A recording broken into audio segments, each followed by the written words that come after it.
नमस्कार, बहुत स्वागत है आपका। मैं हूं आपके साथ अंशिका पाठक। बिहार विधानसभा चुनाव के नतीजों को लेकर ये महा कवरेज जारी है और मैं हूं आपके साथ रितु सिंह। और चलिए इस महा कवरेज में सबसे पहले अब आपको बता देते हैं क्या है रुझान। 243 सभी 243 सीटों के रुझान सामने आ गए हैं, जिसमें एनडीए 165 सीट के पार है।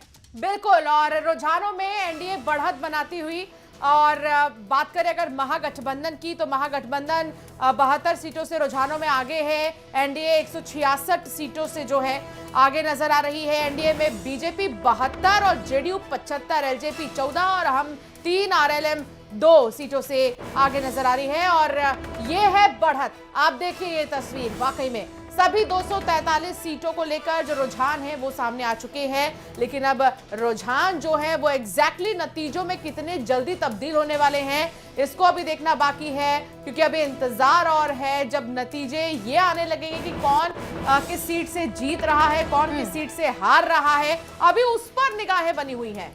बिल्कुल, और जो रुझान है इसमें महागठबंधन के आंकड़े क्या है वो भी आपको बता देते हैं। तो महागठबंधन में आरजेडी देखिए 49 सीटों पर फिलहाल बढ़त बनाती हुई नजर आ रही है, और ऐसे में कांग्रेस के खाते में 16 सीट जाती हुई। एनडीए देखिए 165 सीटों पर फिलहाल बढ़त बना रही है। महागठबंधन 72 सीट पर आगे है, और सभी 243 सीटों के रुझान जो है वो सामने आ चुके हैं। जनस्वराज पार्टी 2 सीट पर, 3 सीट जो है वो अन्य के खाते में जाती हुई नजर आ रही है।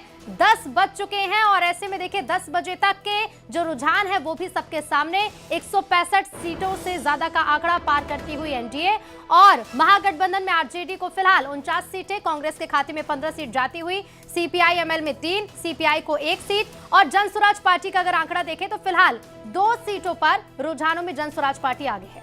बिल्कुल, और इस बार वोट परसेंटेज की अगर बात करें तो जैसे कि रुझानों में आप देख रहे हैं कि एनडीए अलायंस, हालांकि अभी तक के एग्जिट पोल्स में हमने देखा था कि 150 से 160 लगभग जो है एनडीए अलायंस को सीटें आ सकती है, लेकिन यहां तो एग्जिट पोल से भी ज्यादा सीटें एनडीए अलायंस को नजर आ रही हैं, 165 के लगभग। हालांकि अब ये देखना होगा कि और भी जो एग्जिट पोल्स थे क्या उनके मुताबिक ही नतीजे आएंगे, उसके लिए थोड़ा सा और इंतजार करना होगा। लेकिन वोट परसेंटेजेस की अगर बात करें तो पहले फेज में 18 जिलों की 121 सीटों पर मतदान हुआ था, जिसमें कि 65% से ज्यादा जो है मतदान हुआ था। 65% से ज्यादा वोटिंग हुई थी, और ये अब तक के सबसे ज्यादा वोट परसेंटेज थे। सेकंड फेज की अगर बात करें तो 69% से ज्यादा वोटिंग हुई थी सेकंड फेज में, और सेकंड फेज के जो वोट प्रतिशत थे वो भी रिकॉर्ड तोड़ वोटिंग हुई थी। कुल मिलाकर अगर देखें तो 67% मतदान इस बार हुआ, और इसमें यह भी बताया जा रहा है कि महिलाओं ने बहुत बढ़ चढ़कर हिस्सा लिया।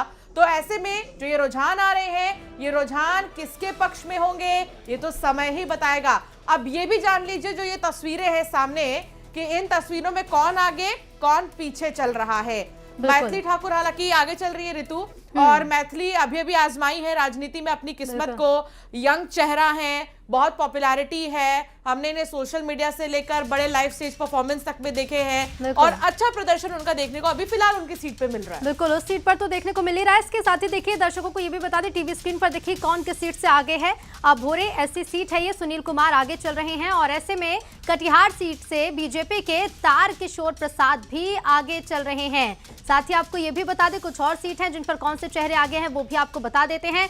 एनडीए देखिए 168 सीटों पर फिलहाल रुझानों में बढ़त बनाती हुई, 71 सीटों पर महागठबंधन, और अब जनस्वराज पार्टी के खाते में फिलहाल रुझानों में देखिए 1 सीट जाती हुई नजर आ रही है, 3 सीट जो है वो अन्य के खाते में। और कौन सा चेहरा आगे है कौन पीछे, महुआ सीट से तेज प्रताप यादव पीछे चल रहे हैं। कई बड़े चेहरे, कई हॉट सीट जिन पर पूरे देश भर की निगाहें हैं। राघोपुर से तेजस्वी प्रसाद यादव आरजेडी के आगे चल रहे हैं, और आंकड़ा जो है अब घटता बढ़ता हुआ नजर आ रहा है। फिलहाल देखिए एनडीए के खाते में 168 सीट, और जो बढ़ा हुआ वोट प्रतिशत है, क्योंकि इसे लेकर ये भी कई तरह की संभावनाएं थी कि जो बढ़ा हुआ वोट प्रतिशत है ये किसके खाते में जाएगा। मोकामा से आरजेडी की वीणा देवी पीछे चल रही हैं, और ऐसे में कुछ और भी जो नाम है वो सामने आ रहे हैं। गोपालगंज की 6 सीटों की अगर बात करें तो गोपालगंज की 6 में से 5 सीट एनडीए को जाती हुई, तो वहीं 1 सीट महागठबंधन के खाते में फिलहाल देखिए रुझानों में सामने आ रही है। गोपालगंज के साथ साथ और भी कई ऐसे इलाके जहां की विधानसभा सीटों के जो रुझान है वो लगातार सामने आते जा रहे हैं, क्योंकि अब कुल मिलाकर पूरी यानी कि सभी 243 सीटों के रुझान सामने आ गए हैं। विकास कुमार सिंह रघुनाथपुर से जेडीयू के प्रत्याशी हैं जो कि पीछे चल रहे हैं। विकास कुमार सिंह पीछे चल रहे हैं और ऐसे में कृष्ण कुमार मंटू जो कि अमनौर सीट से हैं, बीजेपी प्रत्याशी हैं, आगे हैं। विकास कुमार सिंह रघुनाथपुर सीट से पीछे चल रहे हैं। और इधर देखिए कुछ और भी नाम है। अमरेंद्र कुमार लखीसराय सीट से कांग्रेस के हैं, आगे चल रहे हैं। परसा सीट से आरजेडी की करिश्मा आगे चल रही हैं और हाजीपुर सीट से बीजेपी के अवधेश सिंह लगातार बढ़त बनाते हुए। बिल्कुल। और देखिए एक और चेहरा शिवानी शुक्ला लालगंज से आरजेडी की आगे नजर आ रही हैं अपनी सीट पर इस वक्त। और बात करें अगर रीतलाल यादव की तो दानापुर से आरजेडी के ही कैंडिडेट हैं, वो भी इस वक्त आगे नजर आ रहे हैं। इसके अलावा ये भाई बीरेंद्र जो कि मनेर से हैं, आरजेडी के ही कैंडिडेट हैं और वो भी आगे नजर आ रहे हैं। और श्याम रजक की बात करें तो फुलवारी से है ये कैंडिडेट जेडीयू के, जो कि आगे नजर आ रहे हैं।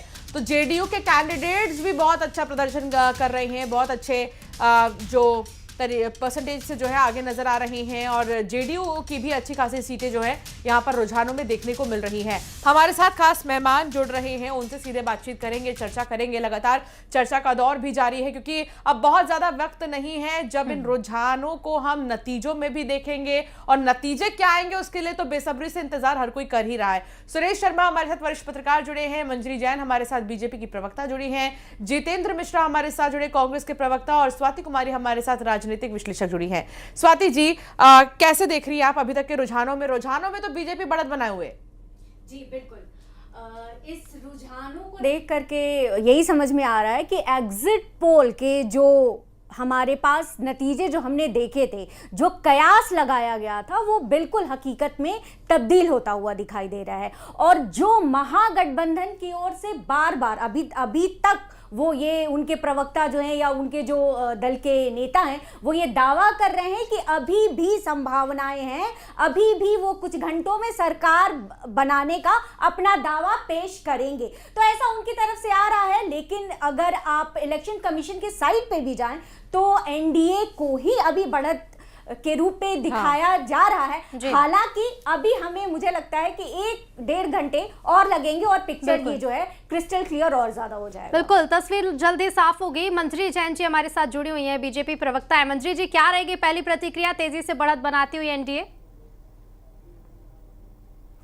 नहीं, देखिए ना, जनता ने जंगल राज को फिर एक बार नकार दिया है, विकास और स्थिरता को फिर से चुना है। तो निश्चित तौर पर जिस तरह से देश के प्रधानमंत्री और नीतीश कुमार जी ने जिस तरह से बिहार में और देश में काम किया है, तो मैं समझती हूँ कि जनता ने उस पर विश्वास किया है। और जहाँ यदि हम देखते हैं एमजीबी को, तो उनके पास ना तो नेतृत्व है, ना नीति है, ना रोड मैप है। उनके पास सिर्फ एक ही विजन है कि मोदी हटाओ, मोदी हटाओ। तो उसको जनता ने अच्छे तरीके से समझा और उन्होंने इनके जंगल राज को पूरी तरह नकार दिया है। और आज भारतीय जनता पार्टी एनडीए जिस तरह से विकास के कार्य कर रही है,